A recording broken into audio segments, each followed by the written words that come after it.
Big boss 16 की प्रतिभागी रह चुकी मान्या सिंह ने दहिसरपुर में गुरुद्वारका हाउसिंग प्रोजेक्ट में विजिट कर प्रोजेक्ट की खूबियों को देखा व सराहा। पत्रकारों से रूबरू होकर मान्या ने हर मुद्दे पर बेबाकी से अपनी राय रखी। इस अवसर पर आलोक चौबे, एडवोकेट वेदिका चौबे, प्रवीण राय समेत तमाम लोग उपस्थित थे। मान्या जी, बिग बॉस का कैसा सफर रहा? काफ़ी अच्छा सफ़र था। बहुत चीज़ें सीखने मिलती हैं, एक्सपीरियंस मिलता है, तो मेरे लिए काफ़ी सही रहा है। आगे आने वाली जर्नी के लिए ये सारी लर्निंग्स मुझे बहुत काम आएंगी। बात करें वोटिंग की, जिस तरीके से 3 महीने के बाद आप घर से बाहर निकले और भी सदस्य 3 हफ्ते बाद 3 हफ्ते बाद और सदस्यों के लिए क्या कहेंगे? काफ़ी सब लोग वहाँ अच्छा खेल रहे हैं। आई थिंक बहुत नेचुरल वे में एक गेम की तरह लोग ले रहे हैं, तो मेरे लिए लोगों का सपोर्ट अच्छा था एंड आई फील लाइक मैं कुछ ज़्यादा ही नेचुरल हो गई।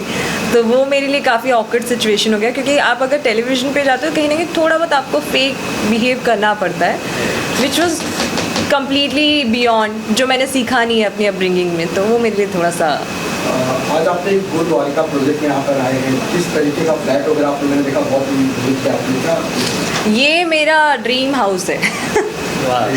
सो एक्चुअली मुझे जैसा घर चाहिए बॉम्बे में एग्जैक्टली वैसा ही है। लाइक मेरे पेरेंट्स कंफर्टेबल रह पाए, मेरे सिबलिंग्स का कंफर्टेबल रह पाए, मैं कंफर्टेबली वहाँ पे रह पाऊँ, गेस्ट आए तो एक एक्यूमुलेट करके एक फ्लैट में दिया गया है। एंड टू बी ऑनेस्ट कम, अगर आप मुंबई के रेट्स देखेंगे तो कुछ ज़्यादा ही है, बट जिस तरीके से यहाँ पे 90 lakhs में 2 BHK दिया जा रहा है, which is kind of helping people कि आप भी फ्लैट में थोड़ी सेविंग्स करेंगे तो मे बी आप फ्लैट में आ सकते हैं। तो it's kind of like you know public service is well, तो मुझे बहुत पसंद आया।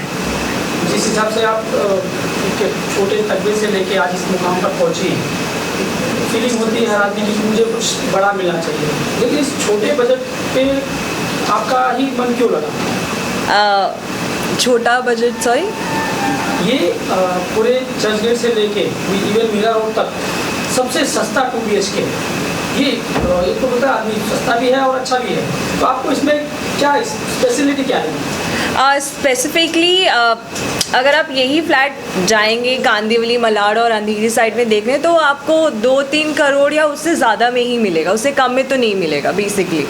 तो Mira Road it's near by highway, बहुत कन्वीनियंट है लोगों के लिए ट्रैवलिंग करना। इट्स नॉट इवन कि विरार साइड में है जहाँ पे बहुत मुश्किल होगा, तो ये मुझे लगा कि ट्रैवलिंग बेसिस पे भी बहुत इजी है। एंड ये एक पता है एक वाइब होती है कि आप वो जगह पे जाओ तो जहाँ पे आपको सेफ फील होना चाहिए, कंफर्टेबल फील होना चाहिए, फैमिली जैसा एनवायरनमेंट होना चाहिए, तो मुझे काफ़ी पसंद आया। माने आपके फैन और फॉलोअर के लिए क्या कहेंगे? जितने लोगों ने भी मुझे सपोर्ट किया, थैंक यू सो मच, बहुत बहुत धन्यवाद। बहुत प्यार मिला मुझे। 3 हफ्ते में इतना नाम नहीं होता जितना लोगों ने मेरा नाम जान लिया 3 हफ्ते में, तो इट्स काइंड ऑफ लव जो मुझे थ्रू आउट मिला है, मिस इंडिया से लेके बिग बॉस तक। सो आई एम जस्ट होपिंग कि आगे आने वाले फ्यूचर में सबको मैं गर्व कराती रहूँ और आगे ऐसे ही बढ़ती रहूँ। मान्या जी, एक सवाल है कि बिग बॉस के घर के अंदर आपका नाता विवादों से काफी ना, घर के बाहर आने के बाद विवाद आपका क्या कहना चाहिए? विवाद तो आते रहेंगे, वो कंट्रोवर्सी शो है। मेरा हमेशा से ये होता था कि मेरे पास फिल्टर नहीं होगा, जो भी मैं बात करूँगी तो मैं वहाँ पे नेचुरली जो मेरे दिल में होता था, मैंने जो देखा रहता था मुंह पे बोल देती थी।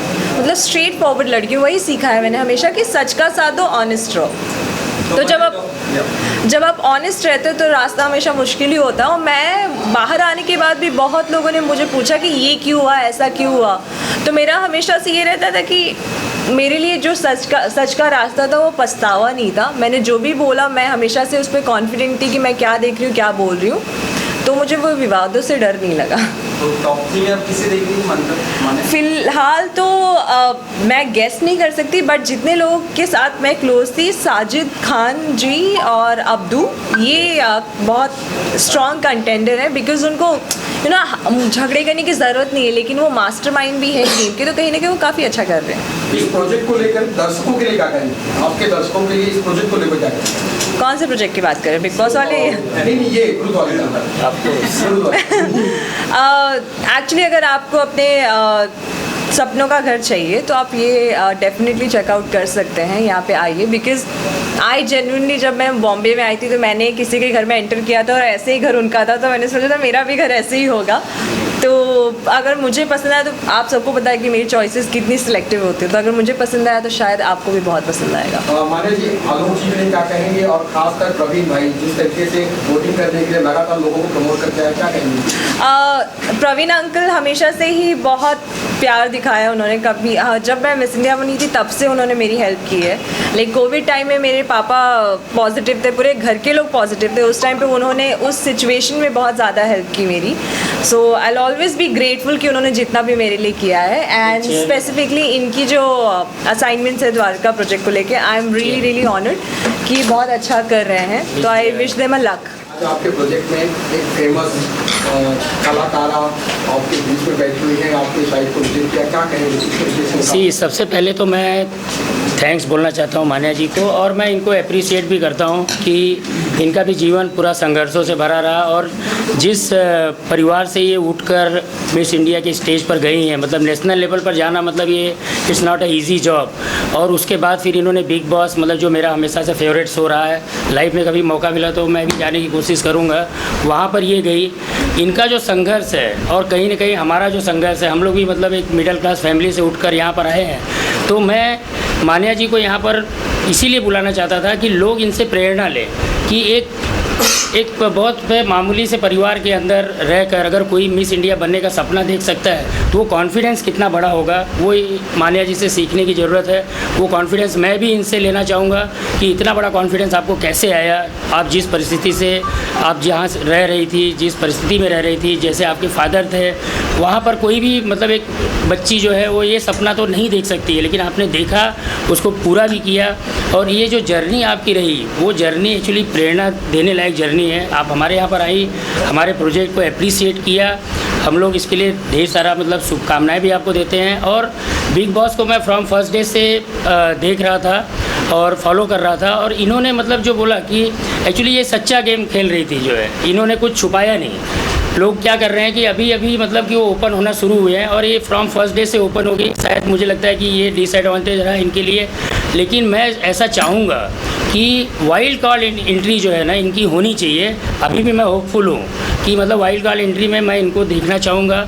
अब्दू मेरे हिसाब से मतलब विनर बनना चाहिए, मतलब वो जो लड़का है मतलब जिस ढंग से खेल रहा है उसका जो किसी के साथ में कोई कंट्रोवर्सी नहीं होती है। इन्होंने फ्रॉम फर्स्ट डे से ही कंट्रोवर्सी शुरू कर दी, शायद वो निगेटिव रहा, और अगर वाइल्ड कार्ड एंट्री इनको मिलती है तो इनके भी विनर होने का जो चांसेस है वो बहुत हाई होगा। और चूँकि बाहर आई हैं तो इनके फ़ैन फॉलोअर्स जो है मतलब वो मुझे लगता है कि नॉर्थ इंडिया से होने के बावजूद ये एलिमिनेट हुई, ये शर्मनाक बात है कि इतनी बड़ी पॉपुलेशन और वहाँ से इनको वोटिंग नहीं हुई, ये गलत बात है। मैं तो सोचता हूँ कि जो भी व्यक्ति हमारे समाज से संघर्ष करके ऊपर आता है, हम सब लोगों को मिलकर मतलब उसको अप्रिशिएट करना चाहिए, और वो जिस स्टेज पर हो वहाँ पर उसकी मदद करनी चाहिए, उसको आगे बढ़ाने की। क्योंकि ऐसे जो लोग होते हैं ना वो एकाध होते हैं, मतलब लाखों करोड़ों में एक होते हैं। तो अगर आपके लाखों करोड़ों में एक अगर आपके समाज में कोई मिलता है तो पूरे समाज को मिलकर उसको आगे बढ़ाना चाहिए, यही मैं समाज से निवेदन करूँगा। बाकी तो आपने मेरे प्रोजेक्ट को सराहा, और मैं चाहता हूँ कि मतलब आप भी यहाँ पर फ्लैट खरीदें, और मेरे सेल्स के लोग से अगर मिलोगी तो मुझे लगता है कि आप बुक कर दोगे। ये बताइए कि जिस तरह से मान्या जी का सफ़र रहा बिग बॉस में, आप भी उनकी बड़ी फ़ैन लगती है, जैसे आप देखती रहती है, काफ़ी चर्चा होती है, तो इनके बारे में थोड़ी आप बताएंगे क्या आपको खूबी लगी और क्या कमी लगी जिसकी वजह से ये बाहर?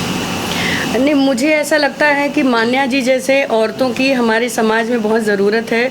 और जो हमारी बच्चियां हैं, स्पेशली नॉर्थ इंडियंस, जो जिनको घर में बहुत दबाव, बहुत रेस्ट्रिक्शन रहता है, तो उनको इनसे सीखना चाहिए कि इनके पिताजी ऑटो ड्राइवर हैं, उसके बाद भी इन्होंने उस छोटे से घर में, उस छोटे से गरीब परिवार आप बोल सकते हैं, वहाँ रह के अगर इन्होंने मिस इंडिया का वो खिताब लिया है तो उससे बड़ा मतलब खिताब कोई हो नहीं सकता, और उससे स्ट्रॉन्ग वुमेन दूसरी कोई हो नहीं सकती है। तो मुझे ऐसा लगता है कि इनके जैसी जो औरतों को, इनको जो एडमायर करती हैं, इनको उनको सिखाना चाहिए, इनसे सीख लेनी चाहिए कि किस तरह से हमको वो बेड़ियां तोड़ के हमको बाहर निकलना है। और मैं भी ऐसी ही औरतों से सीख लेके कुछ ना कुछ सोचती हूँ, कुछ समाज के लिए, कुछ उस तरह की औरतों के लिए, बच्चियों के लिए मैं कुछ कर सकूँ समाज के लिए, बस। जैसे आपका आरंभ फाउंडेशन करके जो संस्था आपकी चलती है गरीब बच्चों के लिए, महिलाओं के लिए, उनकी जो भी वृद्धाश्रम में है, वो आप हमेशा कुछ ना कुछ करती रहती हैं, तो कहाँ से आप इंस्पायर्ड हुई इस चीज़ों को करने के बस इसी टाइप की महिलाओं से कि अगर हम महिला होके अगर मैं किसी भी मतलब 100 महिलाओं में भी मैं एक वो महिला बन सकती हूँ कि मेरी वजह से एक भी बच्ची या एक भी कोई समाज में जेन्युइन पर्सन किसी को मैं मदद दे सकती हूँ जो उसको अच्छा लग रहा है, तो उससे बड़ा मुझे लगता कोई पुण्य नहीं है। और हर एक इंसान, हर आदमी यही सोच रखे कि मुझे एक इंसान को हेल्प करना है, मेरी वजह से वो सुखी रहे, तो उससे मतलब जो भारत की गरीबी है वो गरीब भारत रहेगा ही नहीं। प्रवीण जी, ये बताइए, आप डे वन से मान्या जी के लिए वोट के लिए दिन ब दिन हर दिन मुझे 50 मैसेज आते थे कि मान्या जी को वोट किए। ये लगन आपका मान्या जी के प्रति कब से आया? कैसा है, इनके जो फादर है, जो उनकी मदर है, उनसे मेरा बहुत मतलब अटैचमेंट है। उनके फादर को कोविड हुआ था, तभी से मैं ये लोगों से मेरा कांटेक्ट में आए। लेकिन इतने अच्छे और सीधे व्यक्ति हैं इनके घर के लोग, इसके लिए मेरे को थोड़ा सा बोला कि चलो इनके लिए भी करना चाहिए। फिर मान्या से भी मेरा बातचीत हुआ, तो मैं ऐसा सोचा कि जो अपने से कनेक्टेड लोग हैं, जो अपने घर परिवार के लोग हैं, उनका मदद करना चाहिए। तो मान्या पर्सनली यहाँ पे सारे लोगों को, गुरुद्वारका के जितने स्टाफ है सबको पर्सनली थैंक यू बोलने के लिए आई है कि सारे लोगों ने उनको वोटिंग किया है और स्पेशली आगे करते रहेंगे। और जो वाइल्ड कार्ड एंट्री हो सकता है और हम लोग वेट कर रहे हैं कि वाइल्ड कार्ड एंट्री हो, ताकि फिर से हम लोग वापस से काम पे लग गए। और स्पेशली जो एडवोकेट वेदिका चौबे जी हमारी भाभी है, इनका जो एडवोकेट का लीगल टीम है, वो सारे लोगों ने मेहनत किया है, तो उनको भी मान्या पर्सनली थैंक यू बोलने के लिए यहाँ पे आई है। नमस्कार, धन्यवाद और मान्या जी का हार्दिक स्वागत है।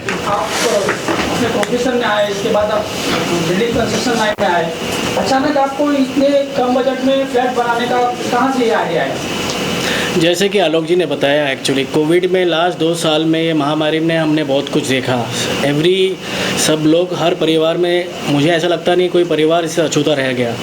तो इस कोविड के पीरियड में हमने क्या देखा, हर लोगों को एक सेल्फ कंटेंड अपना खुद का बेडरूम जो आवश्यकता थी एज़ पर नॉर्म्स वो चाहिए था।